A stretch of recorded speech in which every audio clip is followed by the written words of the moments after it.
Thanks for letting me join you today. Merci de me permettre de vous joindre aujourd'hui. J'aimerais commencer par préciser que je n'ai pas un pacifiste de gauche. J'ai porté l'uniforme pendant 32 ans, j'aime mon pays, j'ai risqué ma vie pour lui des centaines de fois. J'ai effectué 269 missions de combat en tant que pilote d'hélicoptère des marines. Mon appareil a été touché par des tirs au sol lors de 4 vols. Je me suis porté volontaire pour le combat terrestre avec la première division des marines et j'ai effectué 70 patrouilles de combat sanglantes. J'ai été blessé et mes collègues ont été tués en combattant pour secourir un avant-poste des marines. J'ai d'abord été un pilote du corps des marines, puis un avocat de l'armée. J'ai pris ma retraite en tant que chef de la division du droit pénal au Pentagone, témoignant devant le Congrès, préparant des décrets pour la signature du président et conseillant la commission des services armés du Sénat sur des questions d'intérêt national. Plus tard, j'ai été un membre conservateur du premier plan de la Chambre et du Sénat de Virginie pendant une période de 2 décennies. Je commence en disant que l'Ukraine a perdu la guerre. Bien sûr, la guerre n'est pas terminée, mais elle est perdue. C'est devenu un duel d'artillerie. La Russie tire 50 000 obus par jour, 10 fois plus que l'Ukraine.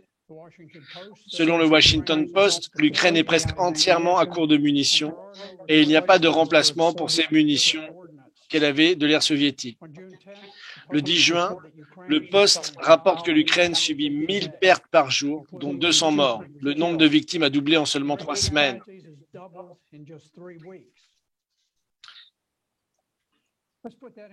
Si on met cela en perspective, le Vietnam a été la dernière guerre vraiment sanglante de l'Amérique. Nous avons perdu 60 000 hommes en 10 ans, soit environ 6 000 morts par an. Avec une population beaucoup plus faible, l'Ukraine perd 6 000 soldats par mois, soit un taux de perte 12 fois supérieur à celui que nous avons connu au Vietnam. Maintenant, comparons les populations des deux nations. Avant que des millions de personnes fuient l'Ukraine, elle comptait 43 millions d'habitants. Maintenant, avec les réfugiés, il n'en reste que 38 millions. La population américaine, au moment de la guerre du Vietnam, comptait 200 millions d'habitants. Comme notre population est environ 5 fois plus importante que celle de l'Ukraine, le nombre de victimes par habitant est 60 fois supérieur à celui que les États-Unis ont subi pendant la guerre sanglante du Vietnam. Les Ukrainiens ont combattu avec un énorme courage, mais aucune nation ne peut supporter de tels taux de perte pendant longtemps. L'Ukraine est finie. Le 12 juin, hier, quelques jours, le secrétaire général de l'OTAN, Jens Stoltenberg, a pratiquement admis que l'Ukraine sera bientôt obligée de demander la paix. Il a dit, je cite, « La seule question est de savoir quel prix vous êtes prêt à payer pour la paix. Combien de territoires, combien d'indépendance, combien de souveraineté êtes-vous prêt à sacrifier pour la paix ?» Fin de citation. Les remarques de Stoltenberg suggèrent que l'OTAN reconnaît aujourd'hui que la guerre est perdue. Elle est devenue une distraction désagréable qui a simplement besoin de ne pas s'emballer. La guerre des sanctions également a échoué. Toute la puissance financière du monde occidental s'est déchaînée contre la Russie. L'administration Biden a juré de réduire le rouble russe en poussière. Ils se sont vantés de détruire l'économie russe et d'inspirer une révolution là-bas. Ils allaient créer de telles difficultés que les Russes se révolteraient et renverseraient leur président. Mais aujourd'hui, le rouble est plus fort qu'avant la guerre. Cette année, il a été la plus forte de toutes les monnaies. L'inflation russe a atteint un pic d'environ 15% et devrait à partir de maintenant diminuer. Mais alors que leur inflation plafonne, celle de l'Europe et de l'Amérique a commencé à monter dangereusement en flèche. Le Bitcoin ce matin qui a augmenté de je ne sais pas combien en une nuit. Les marchés financiers deviennent complètement débridés. Donc la tentative de Biden d'étrangler le commerce russe a échoué. Loin de bloquer le commerce de la Russie avec les autres nations, The Economist rapporte que la Russie génère un excédent commercial record avec 1 milliard de dollars par jour provenant du pétrole et du gaz. L'excédent commercial russe de 250 milliards de dollars a plus que doublé par rapport à celui de 2021. Et malgré les sanctions, la Russie a tissé des liens commerciaux plus solides avec la Chine, l'Inde, l'Afrique du Sud, l'Iran, le Brésil et l'Arabie saoudite, qui continuent tous à commercer avec la Russie. D'importants pays du Sud refusent d'obéir à l'ordre de Washington d'imposer ces sanctions. Les nations indépendantes craignent les États-Unis, mais elles n'aiment pas qu'on leur dise avec qui elles peuvent ou ne peuvent pas commercer. Dicter la politique de sanctions à des nations souveraines diminue le respect du monde pour l'Amérique. Depuis le début de la guerre, les Russes n'ont jamais connu de pénurie de nourriture, de logement, de combustible de chauffage ou d'essence. Ceux qui s'attendent à ce que les Russes craquent en raison de la perte de sacs à main Gucci ou de Big Mac ne comprennent rien à la psychologie russe. Les espoirs d'évincer le président Poutine sont morts. Le 1er mars, le Premier ministre britannique Boris Johnson a prédit que les sanctions allaient, je cite, faire tomber le régime de Poutine. Depuis lors, Boris Johnson a failli être lui-même évincé lors d'un vote parlementaire de défiance. Dans le même temps, la popularité du président Poutine est passée à 83%, plus qu'aucun de ses homologues occidentaux. Pendant ce temps, la guerre de propagande s'effiloche. Au début de la guerre, les États-Unis ont déclenché un barrage soigneusement orchestré de propagande anti-russe. Toutes les voix dissidentes ont été bloquées des médias. Les médias occidentaux ont rapporté à grand effort de publicité les exploits spectaculaires du fantôme de Kiev, un pilote si habile qu'il avait abattu 40 avions à réaction russe avant de mourir héroïquement au combat. Mais le fantôme de Kiev était un véritable canular. C'était une concoction médiatique, une fiction, une fraude qui n'a jamais existé. Il y a eu un autre faux rapport sur les gardes frontières ukrainiens, piégés par la marine russe sur l'île des Serpents. L'Ukraine a rapporté qu'ils ont refusé de se rendre, ont maudit leurs bourreaux et se sont battus jusqu'à la mort.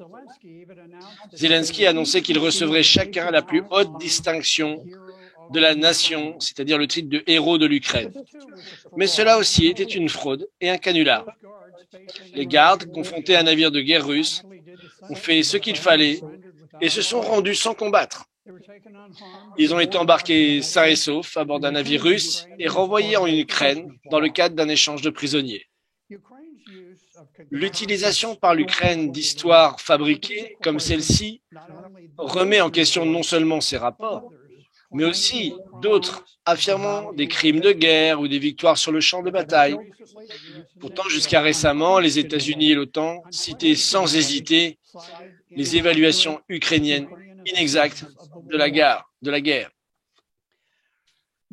Récemment, cependant, les médias ont commencé à reconnaître la possibilité d'une défaite ukrainienne.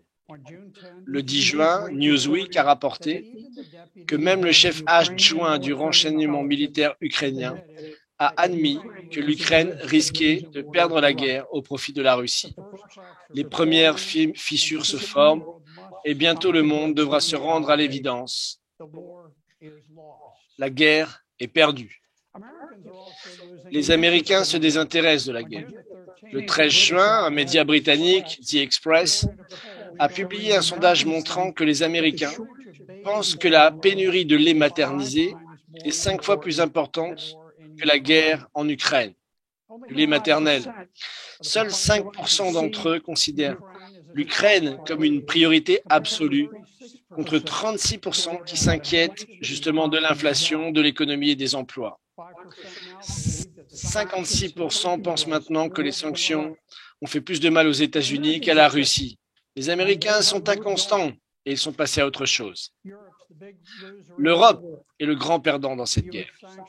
Les sanctions américaines ont empêché l'Europe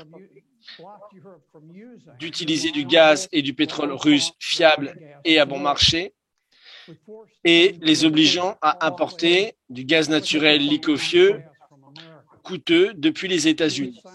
Les sanctions américaines ont mis à mal l'Europe, qui dépend fortement des importations de matières premières russes. L'engouement de l'Amérique pour les énergies alternatives a contraint les Européens à se reposer sur des énergies solaires et éoliennes qui sont peu fiables. La restriction de l'accès au pétrole et au gaz russe a fait de l'hiver à venir une véritable période de péril pour l'Europe. L'un des principaux objectifs militaires des États-Unis a toujours été d'empêcher l'Allemagne d'ouvrir son gazoduc Nord Stream 2, qui est vital pour elle. Ce gazoduc a été construit par plusieurs pays sur une période de 11 ans, avec le but de doubler le flux de gaz vers l'Allemagne et le reste de l'Europe. Mais après avoir dépensé et permettre une sécurité. Mais après avoir dépensé une fortune pour ce gazoduc, les États-Unis ont rendu cet énorme projet inutile pour favoriser le marché américain du gaz naturel. De telles actions montrent que l'Europe ne jouit plus d'une pleine souveraineté. Elle est désormais subordonnée aux caprices de Londres et de Washington. Avant la guerre, l'Europe fonctionnait avec des budgets de défense modérés. La Russie ne représentait pas une véritable menace et la Chine était un partenaire commercial important. En sécurité avec ses voisins, l'Allemagne a choisi de ne maintenir que simplement 200 chars opérationnels. Mais l'hystérie de la guerre a forcé une nouvelle course aux armements inutiles qui imposera d'énormes augmentations des coûts de défense européens et ce qui constituera un frein permanent pour les économies de l'Europe dans les années à venir. Ironiquement, la marche vers la guerre a effectivement subordonné l'Union européenne à l'OTAN, rétablissant ainsi la Grande-Bretagne dans une position de domination sur l'Europe continentale, et ça malgré le Brexit. La guerre nucléaire est toujours imminente. Des voix continuent de parler de guerre nucléaire. Heather Conley, directrice de l'influent Fonds Marshall allemand, n'exclut pas une nouvelle escalade, affirmant que l'Occident ne doit pas se laisser intimider par la Russie. Conley a déclaré, je cite, « Nous devons nous préparer à l'utilisation d'armes nucléaires tactiques ». Fin de citation. Un fonctionnaire de l'Union européenne a suggéré séparément d'armer l'Ukraine avec des armes nucléaires pour se défendre. Une action imprudente qui pourrait déclencher une réponse russe, bien sûr, non conventionnelle. L'Ukraine doit négocier la paix pour mettre fin à ce massacre inutile.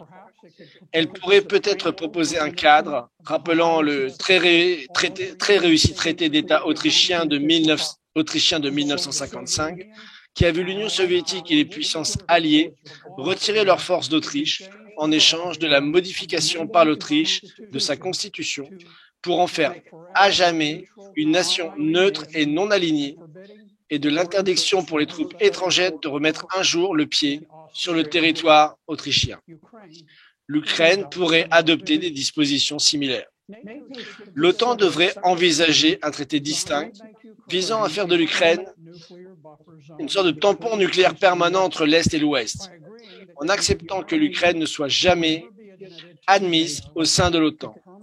Elle pourrait réduire de façon permanente les tensions régionales et diminuer considérablement le risque que l'une ou l'autre des parties déclenche accidentellement un accident nucléaire mortel. En agissant avant que ces lignes défensives ne s'effondrent, l'Ukraine pourrait exiger le contrôle des zones côtières entourant le port d'Odessa. Elle pourrait insister pour contrôler l'ensemble de Kiev, des deux côtés du Dniepr, et elle pourrait insister pour que la Russie retire toutes ses troupes à l'ouest de ce fleuve.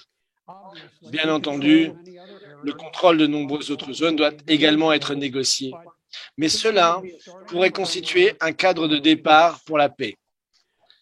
Voilà qui conclut mes remarques. Je suis reconnaissant à l'Institut Schiller pour ses efforts efficaces de promotion de la paix et de prévention de la course insensée à la guerre nucléaire. Merci beaucoup.